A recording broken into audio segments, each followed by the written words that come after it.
IPL খেলার জন্য মুস্তাফিজকে নিরাপত্তা দিতে ব্যর্থ হলে বিশ্বকাপে বাংলাদেশ দলকে নিরাপত্তা দেবে কিভাবে ভারত? সেই প্রশ্নের বিসিবির সভাপতি বলেন, এই বিষয়ে ভারতের সাথে নয়, আইসিসির সাথেই কথা বলতে চায় বিসিবি। সিলেটে সাংবাদিকদের প্রশ্নের জবাবে এই মন্তব্য করেন বিসিবির সভাপতি আমিনুল ইসলাম বুলবুল।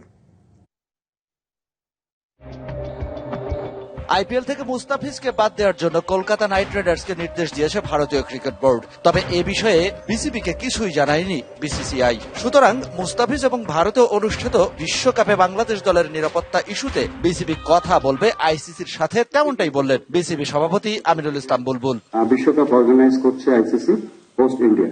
ইলেকট্রা এয়ার কন্ডিশনার কম বিদ্যুৎ খরচে দেবে অধিক শীতলতা, আর সেভিংসও হয়ে যাবে। তাই আমাদের যদি কোনো কোথাও যোগাযোগ করতে হয় সেটা আমরা আইসিসির সাথে যোগাযোগ করব। আমাদের মিডিয়া চেয়ারম্যান যেটা বলছিল যে প্লেয়ারদের safety security is extremely important.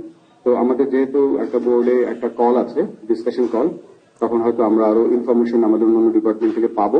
নিরাপত্তা ইস্যুতে গেল বছর বাংলাদেশ সফর করেনি ভারতীয় ক্রিকেট দল, অথচ নিজের দেশে বাংলাদেশি ক্রিকেটারকে আইপিএল এর জন্য নিরাপত্তা দিতে পারবে না ভারত। সেক্ষেত্রে ভারতে অনুষ্ঠিত বিশ্বকাপে বাংলাদেশ দল পাঠানোর ব্যাপারে বিসিবির কি স্ট্যাটাস হওয়া উচিত? আমরা এই জিনিসগুলো আমরা এর আগে কখনো এক্সপেরিয়েন্স করিনি। This is for the first time. And আরো ইন্টারেস্টিংলি হচ্ছে যে আমাদের যারা কাউন্টার পার্ট, ওনাদের থেকে এখন পর্যন্ত আমরা ফর্মালি কিছু নোটিফাইড হইনি।